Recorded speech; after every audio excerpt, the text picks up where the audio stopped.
pour rebondir sur la remarque tout à fait pertinente de notre amie journaliste du Figaro, Camille Lamy, donc de Google.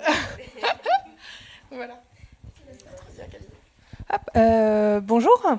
Comme l'a dit Charlotte, je m'appelle Camille Lamy.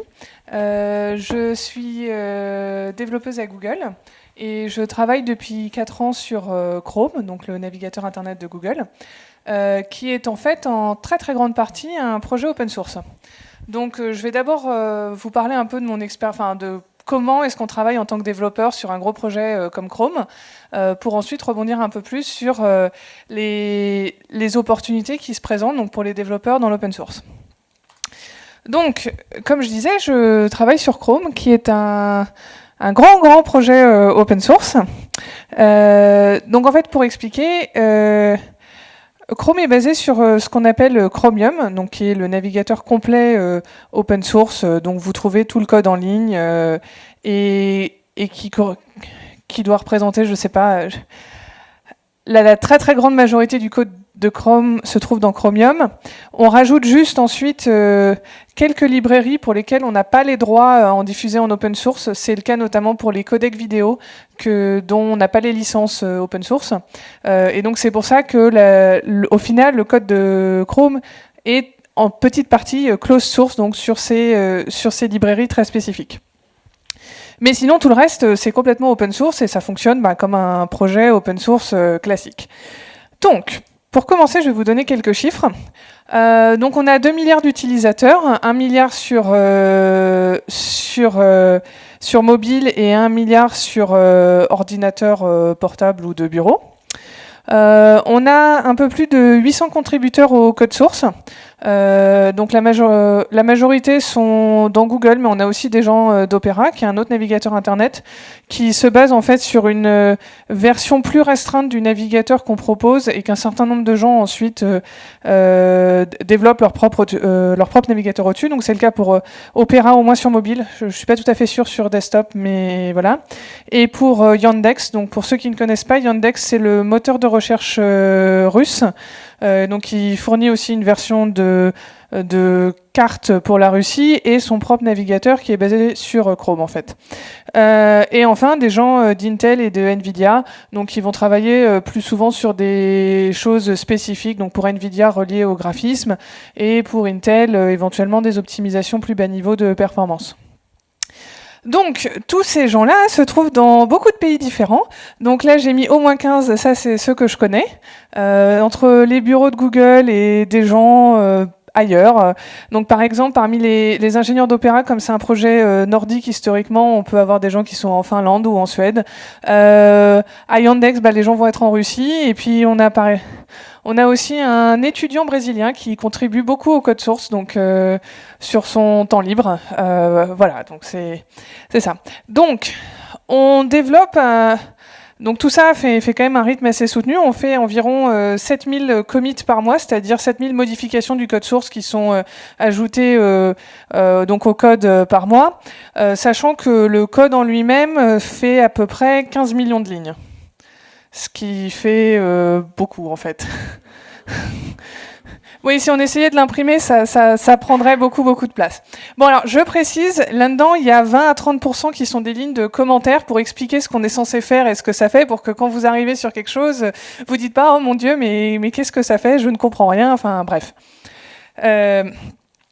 Alors, évidemment, d'un point de vue organisationnel, pour que tout ça fonctionne, il y a quand même un certain nombre de challenges. Donc, je vais décrire un petit peu plus comment est-ce qu'on travaille en pratique. Donc souvent, on veut changer quelque chose, donc on va commencer par écrire un design doc. Alors généralement, comme beaucoup de nous sont à Google, on le met sous un Google Doc, c'est quand même accessible, et on l'envoie. Donc voilà, donc ça c'en est un que j'ai écrit par exemple. Et donc les gens vont me mettre des commentaires pour dire ah bah non, est-ce que tu as pensé à ça, est-ce que tu as pensé à ci, il faudrait peut-être changer ça, enfin bref. Donc là par exemple, mon collègue Nasco, lui est à Seattle. Et ça permet comme ça de communiquer.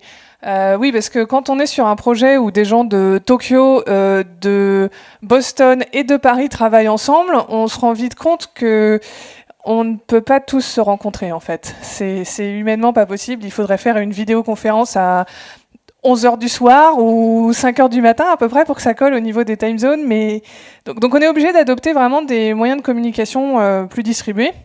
Donc que ça soit à travers des documents qu'on partage et sur lesquels on commente, ou bien beaucoup de communication se fait à travers des mailing lists.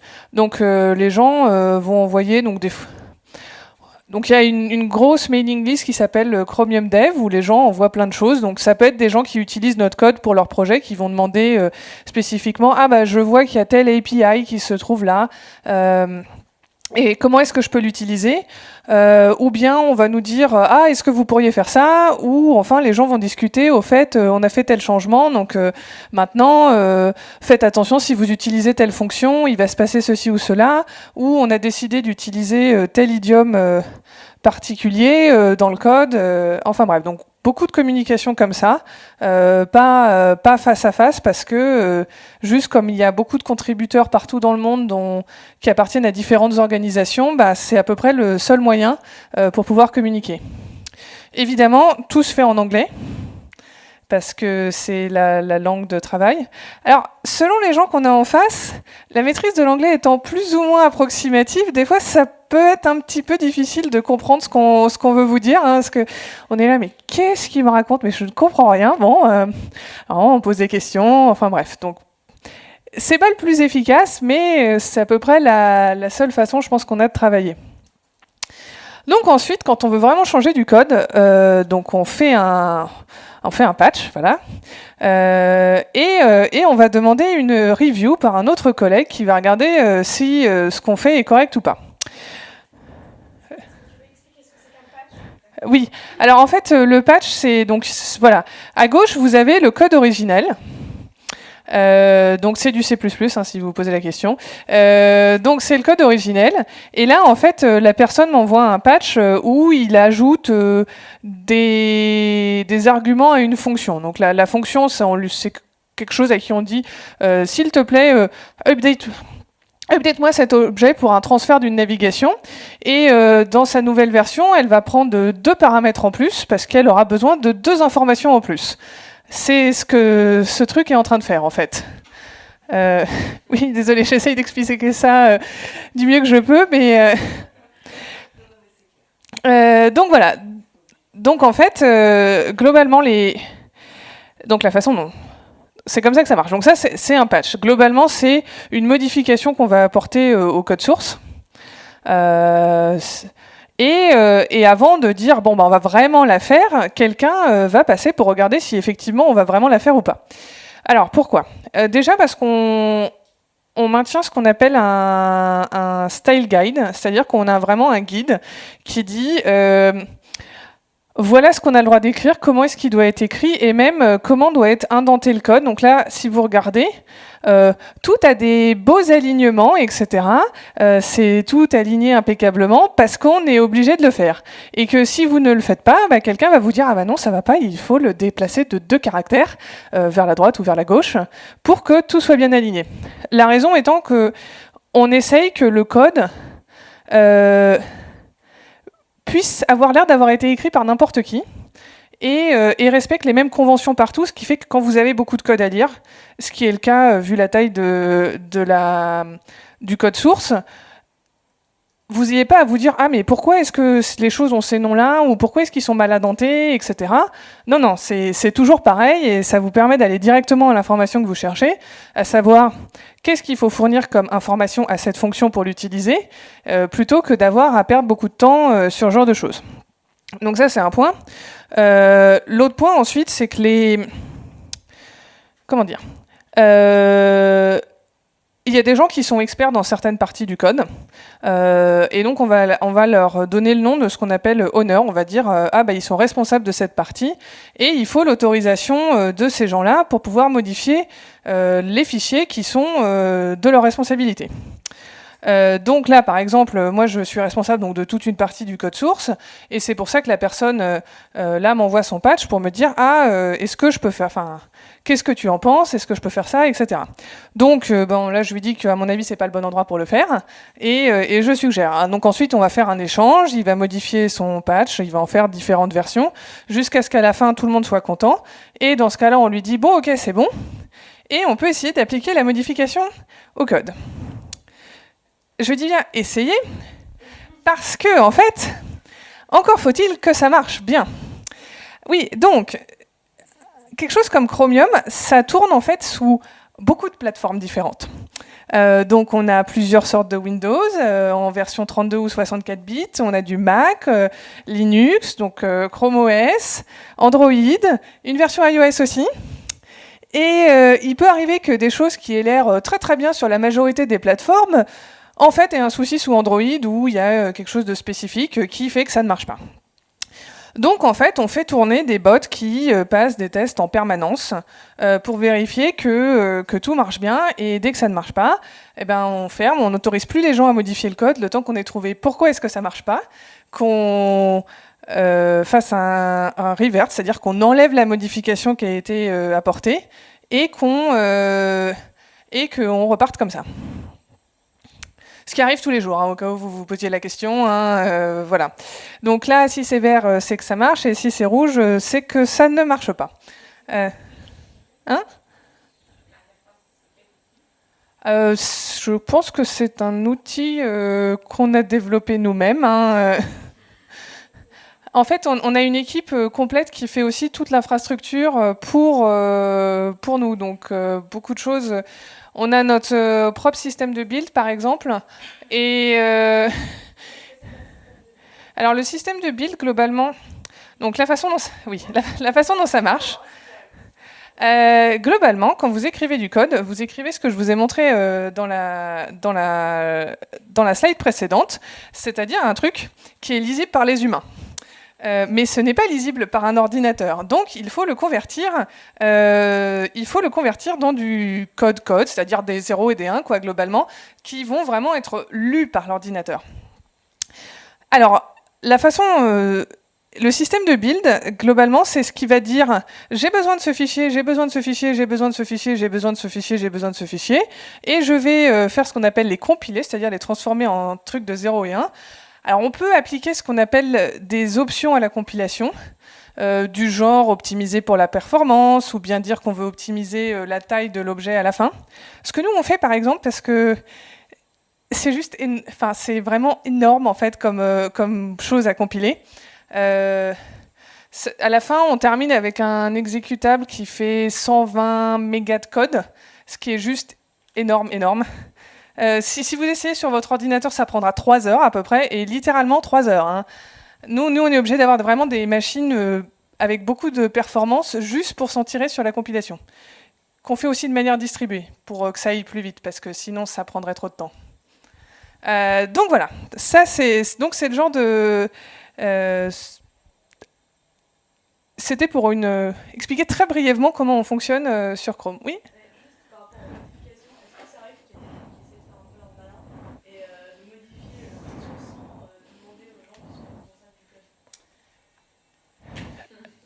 Bah oui, mais ils ne pourraient pas soumettre leur patch.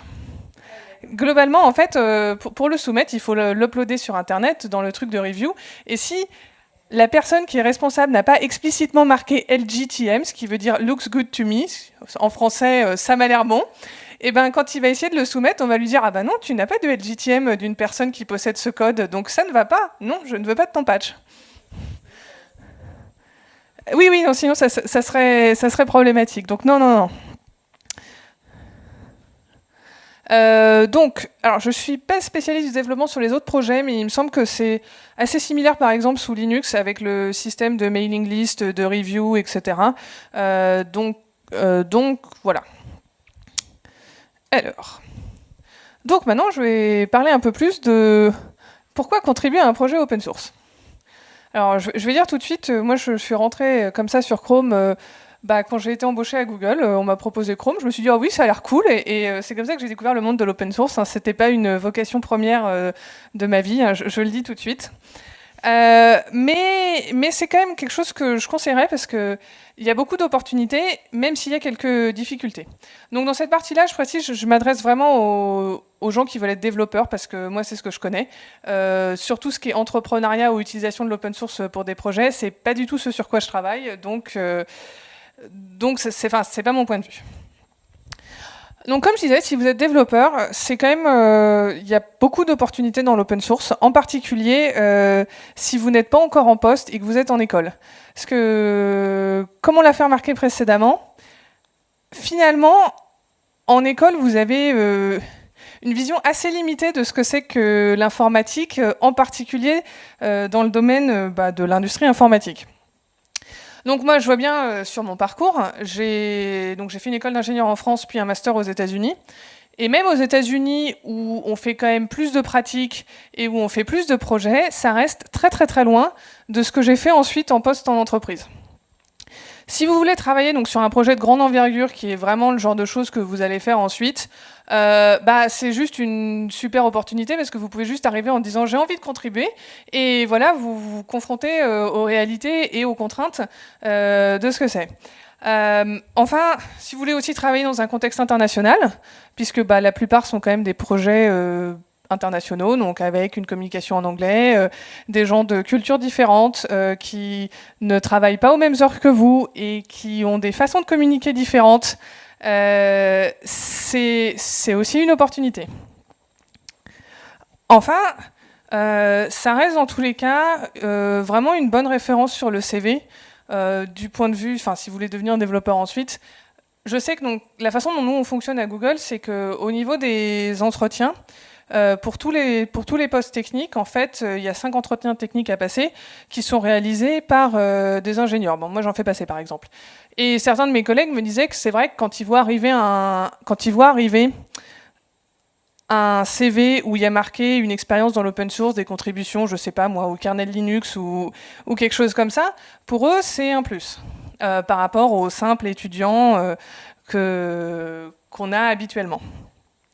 Et c'est vrai qu'en plus, de ce que j'ai pu voir, c'est quelque chose que les Français font très très peu par rapport à certaines nationalités, par exemple dans les pays de l'Est, où les gens vont beaucoup plus avoir tendance à s'engager dans ce genre de projet. Bon, peut-être parce qu'ils se sont spécialisés en informatique depuis le début de leurs études et pas après la prépa, comme c'est ce qu'on voit plus souvent chez nous. Bon, malgré tout ça, il faut quand même pas se voiler la face. En open source, c'est des projets, surtout dans le développement, c'est des projets qui historiquement ont été très peu féminins, même par rapport à l'ensemble des projets informatiques et du secteur informatique. Alors, il y a plusieurs raisons. Déjà, beaucoup des gros projets open source ont une très forte dominante, ce qu'on appelle systems, c'est-à-dire vraiment le système d'exploitation, le réseau, les compilateurs. Enfin, si vous prenez les plus gros projets, donc vous avez des navigateurs Internet comme Chrome et Firefox, des systèmes d'exploitation avec Linux et bon, dans une certaine mesure Android, dont le code est aussi open source et qui peut être repris par d'autres gens, et des compilateurs comme GCC et Clang. Soit des choses vraiment très techniquement pointues, en particulier donc, dans tout ce qui est système, etc. Donc là, je vais donner une anecdote personnelle. Quand moi j'étais en master, je me suis spécialisée en réseau et système d'exploitation. Quand on faisait le cours de réseau avancé, on était 8% de femmes peut-être, au mieux. Après, je passais en cours de HCI, soit Human Computer Interaction, qui est le cours du UI. Et là, on avait 50% de femmes. Hein. C'est bizarre, mais c'est quand même le cas. Donc, forcément, ça n'aide pas.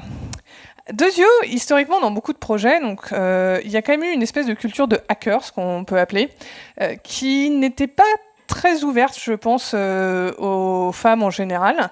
C'est un petit peu un des soucis. Oui, non, c'est un peu, on est les meilleurs codeurs, on fait du code trop bien, etc. Enfin, bref. Surtout, c'est censé être un très fort investissement en temps. Non, mais vous avez des gens qui sont passionnés et qui font ça leur week-end. Non, sérieusement, j'ai un de mes collègues qui travaille dans mon équipe et il me dit oui, moi mon passe-temps c'est de travailler sur le code source de Linux. J'étais là moi quand je sors de mon travail personnellement j'ai d'autres passe-temps. Hein. C'est bien mais bon. Et c'est vrai qu'il y a un peu ça. Non mais j'ai eu un autre cas en fait où un autre de mes collègues me disait non, il y a moins de femmes en informatique, parce qu'elles sont moins bonnes. Alors j'étais là oui, enfin merci. Oui, là, il dit, bah oui, mais elles s'investissent moins, hein. Nous, dans notre équipe, on fait tous 50 heures par semaine et les femmes, elles font pas ça. J'ai dit, ah, mais on s'en moque, l'important, c'est ce que tu produis à la fin. Si en 50 heures, enfin, si moi, en 40 ans, j'en produis autant que toi en 50, mais tout le monde s'en... Et je pense qu'en faisant juste 40 heures et en m'aérant la tête à côté, je produis plus de choses. Mais enfin bon, c'est pas grave. Donc, forcément, quand vous avez cette culture, c'est moins facile, on va dire, quand on est une femme, parce que souvent, je pense qu'on n'a pas envie non plus de faire 70 heures de code par semaine. Enfin, si vous avez envie, c'est très bien pour vous, mais souvent, c'est pas le cas. Et surtout, après un certain temps, quand on a des enfants, ça commence aussi à devenir plus dur. C'est quelque chose qui est très bien quand on est quand on est en école ou quand on sort d'école. Oui, on peut faire des horaires à rallonge comme ça, mais bon, une fois qu'on a une famille, ça commence à devenir plus dur. Et enfin, quoi? Oui, pour les mecs aussi. Hein. Non, je suis d'accord. Oui, c'est ça. Après, ils n'ont pas forcément d'enfants. Enfin, c'est aussi... Alors, c'est plus vrai dans la Silicon Valley, mais il y a toute une culture de ce qui s'appelle les bro-gamers, qui sont les... En fait, c'est ceux qui sortent de master, par exemple, et qui ont une côté très mec, oui, on est les meilleurs codeurs du monde, on va vivre dans une hacker fortress éventuellement, ou un truc en coloc où on fait du code toute la journée pour être le meilleur, etc. Et il y a assez peu de vie en dehors de ça. C'est ce qui est décrit dans le show Silicon Valley, par exemple, si vous regardez, et qui est assez vrai. Alors, ça change un peu, mais c'est vrai qu'il y a aussi ce côté-là derrière. Enfin, un autre souci, c'est que, comme j'expliquais, on communique beaucoup par mailing list. Et ça favorise un peu ceux qui parlent ou crient le plus fort. C'est-à-dire, si vous avez vraiment envie de votre... Parce que beaucoup de gens s'imaginent que l'informatique, c'est comme une science, il y a forcément quelque chose d'optimal et qu'on pourrait, avec des arguments parfaitement logiques et objectifs, le découvrir. Bon, en fait, quand vous écrivez vraiment du code, c'est pas vrai. Il y a beaucoup d'options différentes, il y a des espèces de querelles de chapelle entre les différentes choses, et pour les régler, des fois, malheureusement, c'est ceux qui poussent le plus qui finissent par avoir ce qu'ils veulent. Et puis, accessoirement, si vous n'êtes pas en train de dire je fais ci, je fais ça, je fais ci, je fais ça, les gens vous connaissent moins. Et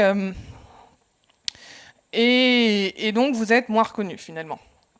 Et c'est des choses où, en tant que femme, la culture ne vous poussant pas franchement à avoir ce genre de comportement, on va dire, puisqu'on vous apprend plutôt à être bien gentil, bien calme, poli, et bref, et faire le compromis. Non, mais c'est vrai, en plus. Hein. Juste, ça peut faire un petit peu bizarre. Hein.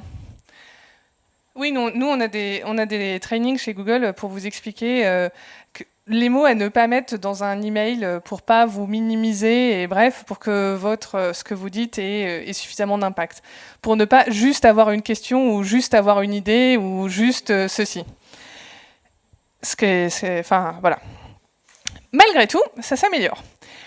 Donc moi, je vais plus parler là de ce qu'on fait nous, parce que donc tout le leadership chez nous s'est quand même rendu compte qu'on avait quand même un sérieux problème de diversité, et que c'était pas très bon, parce que, comme je dis, on a énormément d'utilisateurs, il y en a quand même toute une certaine partie qui sont des femmes. C'est plus difficile de... En fait, il y a certaines choses dont les hommes ne se rendent juste pas compte, en fait, même les développeurs. Et donc, il faut juste avoir des femmes pour avoir un produit qui est plus en phase avec certaines attentes des utilisateurs. Donc ça, c'est quelque chose de plutôt historique. Pour donner un exemple, un de mes collègues était là, j'ai ce nouveau téléphone, il est beaucoup trop grand, maintenant je peux plus faire ça. Et j'étais là, mais moi, la génération d'avant, je pouvais pas non plus tout faire avec une main, hein, parce que mes mains, elles sont plus petites, donc non, c'était pas possible avant.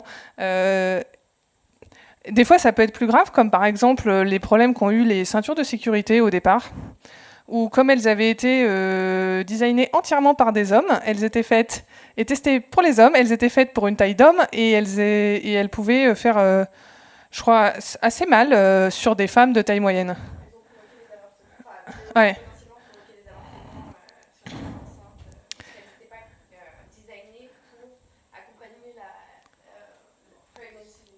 Ouais. Un autre exemple dans le même genre, c'est les premiers logiciels de reconnaissance vocale ont été développés entièrement par des équipes d'hommes aussi. Et donc, quand ils ont essayé, en fait, ils ne reconnaissaient pas les voix des femmes, juste des hommes. Donc, c'est le genre de problème qu'on a quand même vos équipes de développement n'ont pas de femmes. Donc, les gens s'en rendent compte et essayent de régler le problème par différents moyens. Donc, nous, ce qu'on a fait, par exemple, c'est mettre en place une charte de bonne conduite, notamment sur les mailing lists et les code reviews pour que ça soit plus gentil. Non, parce que c'est sûr que vous faites tout un changement sur le code. Ça prend, mettons, des fois ça peut être très très long. Vous passez 2 semaines et quand vous l'envoyez, la personne vous dit non, c'est nul. C'est un petit peu dur. Donc on a explicitement dit non, vous pouvez pas dire non, c'est nul. Il faut être constructif, il faut être poli, etc. Oui, oui, mais c'est le genre de choses qu'on ne devrait pas avoir à dire, mais bon, l'avantage d'avoir une charte, c'est de dire ah non, attention, là, tu ne respectes pas cette chose, enfin bref. Et pareil, donc sur les mailing lists. Enfin, un autre point, je suis pas sûre qu'on le fasse, mais à mon avis, ça pourrait aider aussi, c'est faire plus de valorisation des contributeurs qui travaillent sur des domaines plus féminisés, on va dire, historiquement, comme l'interface, le design ou l'écriture de documentation, parce qu'un certain nombre de technical writers, de gens qui écrivent des documentations, il y a beaucoup plus de femmes. Parce qu'historiquement, c'était vous êtes spécialiste de tel processeur ou de tel compilateur, c'est trop bien, vous êtes un peu une rockstar du projet. Mais quand vous faites l'UI ou vous faites la documentation, voilà quoi. Je veux dire, on n'a pas envie de le faire, donc c'est bien, vous le faites, mais bon. Ce qui est un problème, donc nous, par exemple, on souffre de ne pas avoir de documentation correcte. Oui. Oui, comme je dis, on en souffre. Dans le genre, la semaine dernière, quelqu'un m'a envoyé « Mais au fait, vous n'auriez pas une documentation sur telle partie ?» Parce que j'ai eu vachement de mal à développer ça. T'es là, non. Parce que, en fait, vous allez avoir plein de gens qui vont arriver, qui vont regarder le code source et qui vont se dire « Mais pourquoi est-ce qu'ils font ça? Mais qu'est-ce que c'est que ça? Quelle est l'architecture générale ?» Enfin bref. Et si vous n'avez pas une documentation qui explique ce qui se passe, vous ne comprenez rien en fait. Ou alors ça va vous prendre 2 semaines, au moins. Sachant en plus que en général le projet bouge, donc la documentation très vite ne documente plus en fait vraiment ce qui se passe, ce qui est aussi notre problème. La documentation plus à jour, un problème majeur aussi. Parce que c'est pire, parce que là vous pensez comprendre ce qui se passe, mais en fait ce n'est plus à jour, donc en fait vous ne comprenez pas. C'est pas mal. Donc voilà, donc ça c'est le genre de problématique aussi auquel on est confronté. Voilà, donc si vous avez des questions. Merci Camille.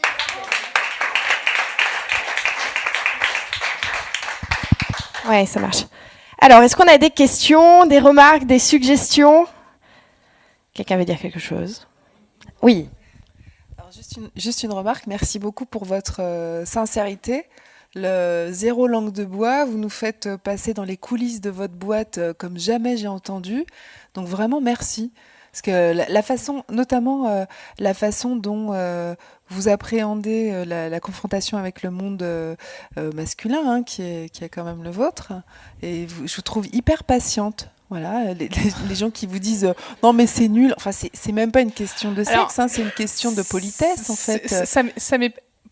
Je vais préciser, ça m'est pas arrivé à moi, c'est arrivé à un de mes collègues masculins de la part d'un autre collègue masculin. Et ensuite, ils ont passé je sais pas combien de temps à se disputer à travers la review, et nous, on était en train de prendre notre popcorn globalement pour regarder ça en disant mais c'est pas possible. Ça arrive, je veux dire, on recrute des gens en leur disant qu'ils sont très intelligents, etc. Et donc quand ils sont pas d'accord l'un avec l'autre, forcément, ça clash des fois. C'est pas toujours facile. Après, honnêtement, c'est vrai qu'on est dans un milieu très peu féminisé, mais je sais qu'au moins, chez Google, on fait quand même beaucoup de choses pour essayer d'avoir plus de femmes, pour essayer notamment de réduire les biais que peuvent avoir les gens. Enfin, on a mis un training obligatoire pour faire prendre conscience aux gens qu'ils avaient des biais inconscients et travailler là-dessus. Et moi, je sais en tant qu'ingénieur, j'ai vraiment très très peu de soucis. Enfin, c'est quand même plutôt sympathique.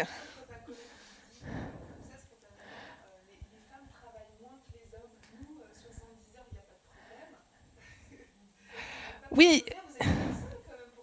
Non, alors en fait, bon, ce qui s'est passé en fait, c'est que j'avais deux collègues avec moi qui étaient là, mais non, mais c'est pas vrai, mais Camille, c'est une super ingénieure. Bref, soyons honnêtes, moi de mon point de vue, le fait que je sois une super ingénieure ou pas, on s'en moque, parce que, enfin, c'est pas la question. Si on parle des femmes en général, prendre un cas particulier, oui.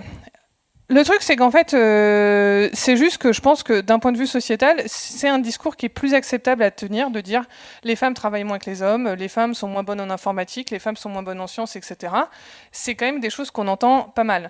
Alors, si vous vous amusez à remplacer les femmes par n'importe quel autre groupe, mettez les juifs par exemple à l'intérieur, ou les personnes d'origine immigrée, ben tout de suite, c'est pas possible. Mais avec les femmes, ça passe. Pardon, j'avais juste une question. Comment, par exemple, chez Google, comment on décide de mettre un projet en open source? Enfin, pourquoi enfin, j'imagine que ça améliore vachement du coup, enfin, si on a choisi de le faire, mais pourquoi, par exemple, il y a dans certaines boîtes, on décide de tout garder et de rien mettre en open source, et dans d'autres boîtes, on va dire tel projet, on le met en open source, alors que c'est quand même enfin, par exemple, Chrome, c'est quand même un des projets phares un peu de Google. On pourrait se dire qu'ils ont envie de le garder un peu pour eux, quoi. Alors, dans ce cas-là, je pense que historiquement, les gens qui ont lancé le projet Chrome chez Google étaient des anciens de Mozilla, donc de Firefox. Parce que avant d'avoir Chrome, en fait, Google globalement prêtait des ingénieurs à Mozilla qui travaillaient sur Firefox jusqu'à ce qu'il y ait des divergences, on va dire. Enfin, je sais pas trop, honnêtement. Moi, je travaille que depuis 4 ans et le projet a quoi, 8 ans, 9 ans. Donc, je suis arrivée bien après que la décision ait été prise. Je pense que ça dépend pas mal en fait de l'envie de la personne qui lance le projet.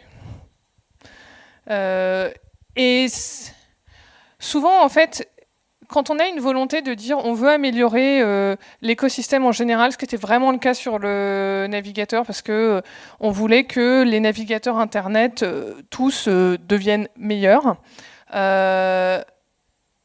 Finalement, avoir quelque chose d'open source auquel les gens peuvent se référer pour voir quelles sont les orientations qu'on a prises, ça peut aider. Un autre truc qu'il faut voir avec le navigateur, c'est qu'en fait, on doit implémenter beaucoup de choses qui sont définies par des spécifications. Donc, vous avez le W3 qui en fait va dire qui va se réunir pour dire voilà ce que HTML doit supporter, voilà comment HTTP marche, voilà les propriétés CSS que vous avez à supporter, etc. Et donc nous, quand on fait un navigateur internet, on arrive, on dit bon, alors voilà les nouveaux trucs à supporter, on va tous les supporter, etc. Ce qui fait que c'est, enfin, je pense que c'est un projet où il y a moins de sens de le garder en closed source que certains autres projets. Alors, je peux vous donner un autre projet à une échelle plus petite. J'ai des collègues qui travaillent sur l'optimisation. Et en fait, et donc leur spécialité, donc c'est ce qu'on appelle l'optimisation linéaire, c'est-à-dire en fait vous faites plein d'équations linéaires qui vont définir des paramètres et des contraintes, et ils vous sortent la solution optimale à ça. Ce qui est utilisé dans un certain nombre de problèmes d'optimisation. Donc, au sein de Google, par exemple, ils ont travaillé sur des choses comme optimiser le trajet des Google Cars pour prendre en photo les rues d'une ville pour que ça aille plus vite, ou des choses comme ça, quoi. Et donc, pour faire ça, ils créent ce qu'ils appellent un solver, donc qui résout tout ce système d'équations. Et ils ont mis le code en open source pour que ça fasse progresser la recherche en général. Après, honnêtement, comme je dis, moi je suis développeuse, c'est pas vraiment moi qui prends ce genre de décision, hein. C'est plus... Je pense que c'est plus quand quelqu'un lance un projet et se dit ça serait bien en open source qu'il y a la... Je voulais compléter, je pense qu'il y a une grande utilité, y compris pour Google, de mettre des projets en open source, c'est de pouvoir avoir une intelligence qui est au-delà de l'entreprise. C'est-à-dire qu'aujourd'hui, Google finance un certain nombre d'ingénieurs de très grande qualité, mais le fait d'open sourcer aussi leur permet d'avoir des contributeurs qui ne financent pas et qui peuvent apporter de l'intelligence. Et ça permet aussi, des fois, de permettre de diffuser des solutions parce que des gens vont s'en emparer, vont pouvoir, à l'issue d'un code source, faire une application, un autre usage, et ça permet aussi de diffuser de la technologie. Donc à la fois, c'est de pouvoir avoir accès à de nouveaux talents qui ne sont pas forcément dans l'entreprise, et puis sur le fait également de promouvoir à un moment donné une solution dans des écosystèmes variés.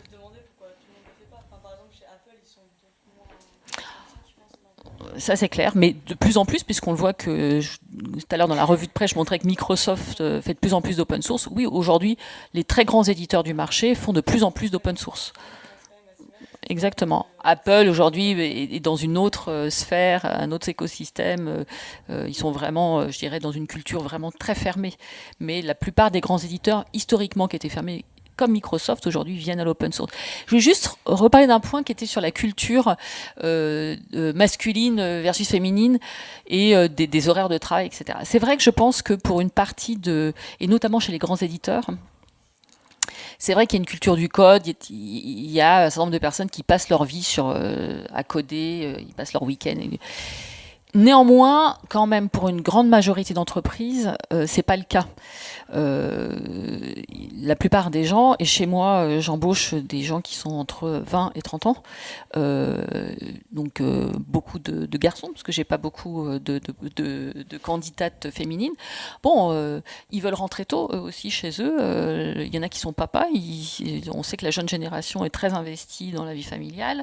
Donc, il y a cette vérité, mais c'est quand même aujourd'hui une population quand même qui est de moins en moins importante quand même. C'est pas celle qu'on cherche à recruter sur le long terme non plus. Ouais. Donc du coup, je pense quand même qu'il y a la nouvelle génération qui arrive sur le marché. Les codes entre hommes et femmes sont de plus en plus convergents sur notamment l'envie d'avoir une vie privée, de s'épanouir sur d'autres domaines, le fait de s'investir aussi dans sa vie familiale. Nous, on a supprimé toutes les réunions qui sont très tôt le matin, très tard le soir, parce que ça a un impact sur sa vie privée, et c'est vrai pour garçons ou filles. Donc moi j'ai quand même pas mal de gens qui font du sport, etc., qui veulent faire du sport. On en est même à réfléchir aujourd'hui, si le code du travail le permettait, qu'est de dire on peut fragmenter mes horaires de travail en disant tiens, pourquoi pas dire que de 14h à 16h je vais à la piscine, et puis en fait je retravaille un peu plus tard autrement. Donc et ça, je pense que c'est une nouvelle culture qui n'est pas que portée par les filles. Je pense que c'est porté aussi bien par les jeunes générations masculines que féminines.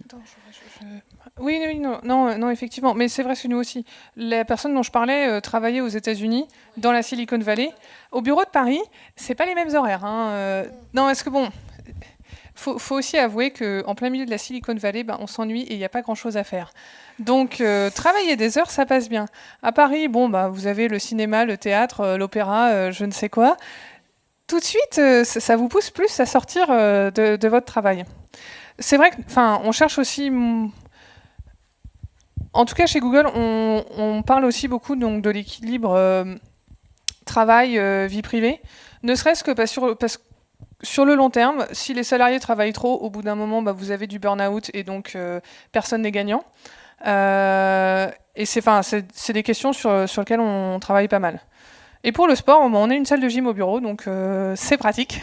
Si vous avez un bureau qui est très agréable. Hein. Oui, c'est très sympa. À ce sujet, je me permets de rebondir et de faire une petite introduction. Ce soir, donc, on a une table ronde à 18h sur le sujet de l'entreprise libérée notamment. On a un professeur qui s'appelle Isaac Getz qui va venir nous exposer justement les nouvelles pratiques en entreprise, la nouvelle culture d'entreprise qui s'organise autour du bien-être des ressources humaines. Voilà. Donc, je pense que pour celles et ceux qui auront le courage de tenir jusqu'à ce soir, vous aurez un chapitre très intéressant à ce sujet à 18h. Voilà. Est-ce qu'on a d'autres questions ? Il y a quelque chose que vous avez dit que j'ai trouvé intéressant et qui complète aussi ce que vous avez dit, c'est-à-dire vous parlez de former, on va dire, le corps enseignant ou les plus jeunes à d'autres métiers qui existent. Et vous avez parlé des biais que l'on a tous, autant je pense les femmes que les hommes. Oui, et oui. je pense que ça aussi, peut-être que plus jeunes, dès le départ, on pourrait nous former, nous apprendre à être davantage autonome, ne pas avoir ces biais, comme vous dites, justes, et réduire le fait que certains aient trop d'ego et d'autres beaucoup moins. En fait, si vous voulez d'ailleurs le tester, il y a tout un projet de recherche qui a été fait aux États-Unis sur les associations implicites qu'on a. Donc ça marche de la façon suivante. On vous présente des listes de mots, puis vous devez cliquer gauche ou droite pour les mettre. Donc typiquement, un qu'on fait, c'est un où vous allez avoir des noms de femmes et des noms d'hommes, et des mots comme reliés à la science, mathématiques, etc. Et des mots reliés au... plutôt histoire, géographie, bref. Et donc, si vous testez, vous pouvez vous rendre compte que quand vous devez mettre femmes et sciences d'un côté et hommes et lettres d'un autre côté, vous allez moins vite que quand vous mettez hommes et sciences d'un côté et femmes et lettres de l'autre, juste instinctivement. Donc, c'est l'outil qu'ils utilisent pour mesurer ce genre de biais. Donc, moi, je l'ai fait. Alors, je suis ingénieure, j'aime bien ma carrière, et ma mère était dans l'informatique. Elle aimait bien sa carrière aussi, et j'avais quand même des biais vers femme-famille, femme-lettres, etc. Et c'est vraiment le genre de choses que vous avez, enfin qu'on peut avoir même en tant que femme. Pour vous donner un autre exemple, j'ai eu une collègue qui arrive la première fois et elle est très bien habillée, et je me dis, oh tiens, on a embauché une nouvelle designer. Bah non, elle était ingénieure comme moi en fait, mais juste, on n'a pas l'habitude. C'est vraiment ce genre de choses en fait. Vous en avez, ce qui donne comme exemple, c'est le genre de choses qui vous dit, quand vous vous baladez dans le métro et que vous vous dites où est-ce que je vais m'asseoir, à côté de lui ou pas. C'est ce genre de choses qui rentrent en compte. Et le fait de le savoir, ça vous permet un peu de contrer ça. Et si vous le savez aussi, vous commencez après à faire des critères vraiment d'évaluation objectifs, ce qui est très important notamment dans le recrutement, de dire je mets ces critères très objectifs pour pas avoir en fait ces biais qui rentrent en compte et qui vont éventuellement défavoriser les femmes, les minorités et ce genre de choses. Et vous avez de la documentation justement en open source entre guillemets sur ce que vous faites chez Google contre ces biais? Alors, je suis pas sûre parce que c'est pas mon... Ouais. Okay. Ouais. Mais voilà, mais c'est surtout basé sur pas mal d'études qu'il y a eu aux États-Unis. Oui. Oui, j'ai un peu de mal à comprendre le modèle économique derrière tout cela. Pour Google, je comprends très bien l'intérêt de solliciter des compétences et de l'intelligence en dehors de sa société. Mais alors, les développeurs qui contribuent à ce code, qui passent peut-être beaucoup de temps, est-ce qu'ils ont un travail par ailleurs? De quoi ils vivent? Pourquoi ils codent? Pour le plaisir? Pour s'amuser? Alors, voilà. En fait, ça dépend. Donc oui, il y a des gens qui contribuent pour l'expérience, pour le plaisir. Je parlais d'un étudiant brésilien, il fait ça en plus de ses cours. Ça fait un projet, une expérience. Après, on a des gens qui sont dans d'autres sociétés. Donc, je mentionnais Opera et Yandex. Eux, ils contribuent parce qu'ils sortent leur propre navigateur Internet au-dessus de Chrome. Et des fois, ils ont... des demandes spécifiques ou des bugs qui n'arrivent que chez eux parce que nous, on utilise les choses un petit peu différemment. Et c'est pour ça qu'ils vont contribuer pour améliorer ces choses-là. Et enfin, il y a des gens qui montent leur start-up ou des petits projets qui vont des fois utiliser des projets open source comme ça et qui peuvent avoir envie de contribuer en disant ah bah il manque tel support pour cette chose très particulière que j'ai envie de faire dans ma start-up, donc je vais l'ajouter.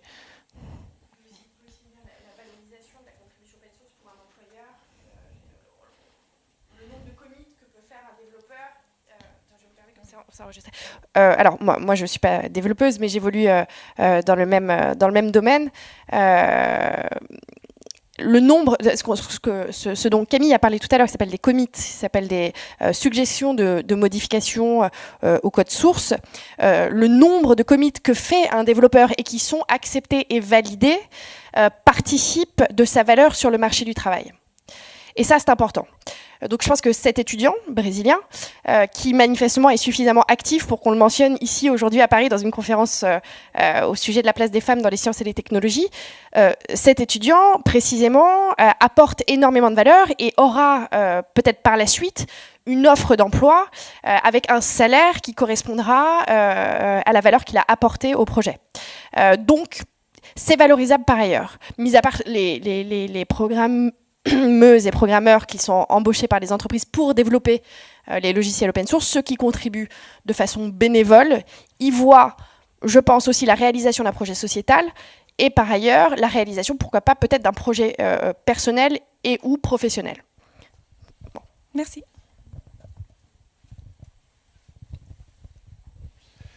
Vous avez parlé des personnes qui sont expertes d'une partie du code. Combien de temps faut-il pour devenir expert? Et est-ce que cette qualité n'est pas un obstacle à l'évolution professionnelle? Combien de temps? Ça dépend.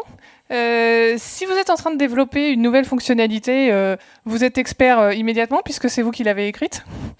Si vous devez apprendre quelque chose... Moi, il m'a fallu, par exemple, 1 an et demi avant d'avoir suffisamment d'expertise pour qu'on me confie une partie du code et 2 ans et demi pour une partie vraiment conséquente. Ça peut être plus long. Après, pas forcément, parce qu'on admet que les gens aient envie de bouger et de changer et d'essayer de travailler sur autre chose dans le projet. Au contraire, c'est plus qu'on voit un peu bizarrement les gens qui ne changent pas. Enfin, je pense que dans les métiers de l'informatique, c'est très très valorisé le fait d'apprendre rapidement parce que les technologies changent, les langages changent, etc. Donc, être expert, ça veut dire on peut gagner l'expertise et après, je pense qu'on vous fait confiance pour dire on commence quelque chose de nouveau et les gens seront suffisamment bons pour gagner l'expertise sur quelque chose d'autre. C'est assez... Je pense pas que ça soit un problème, personnellement. Ça peut être un problème. Véronique, je vais vous passer le micro, comme c'est enregistré. Je pense que ça peut être un problème pour les entreprises qui déploient des solutions open source et qui, à un moment donné, en effet, je crois que c'est valorisant aujourd'hui pour un informaticien de switcher d'expertise en expertise, mais c'est vrai que ça peut, à un moment donné, pour la maintenance des solutions, poser problème pour certains clients qui déploient et qui, d'un seul coup, se disent où est mon expertise?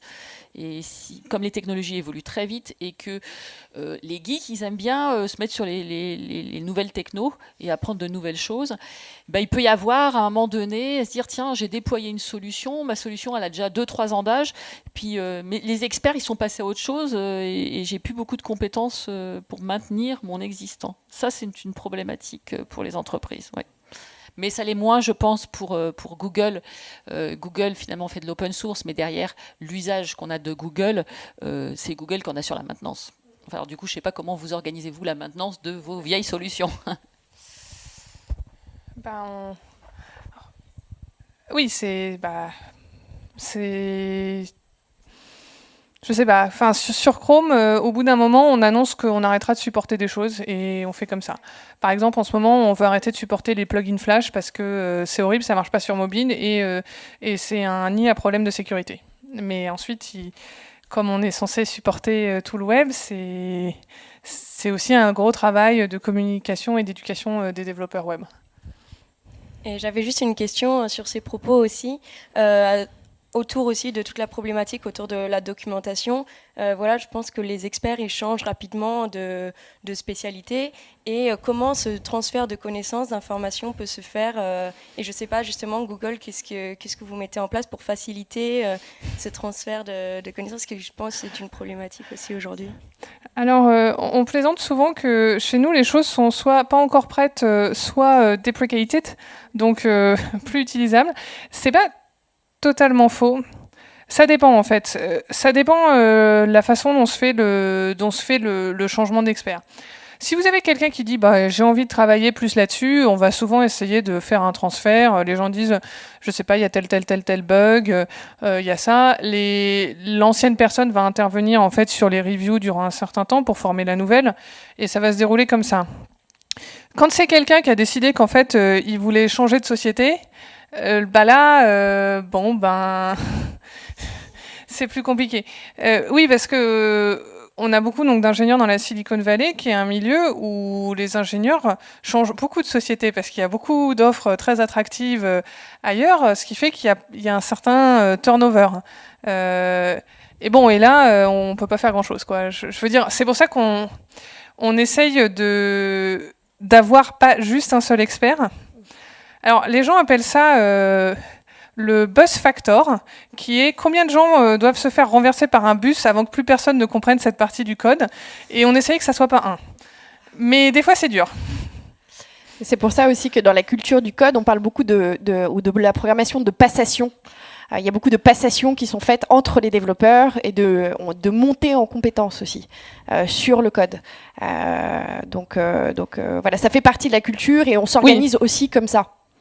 Oui. Bah, par exemple, j'ai des ingénieurs plus juniors qui viennent avec moi, donc je leur donne des plus petits projets et je leur explique, bah là tu fais ça, ça marche comme ça, etc. Et le fait de pouvoir être un mentor pour les ingénieurs plus juniors est assez valorisé chez les ingénieurs seniors. Enfin, ça fait partie du job aussi, en fait, pour résumer.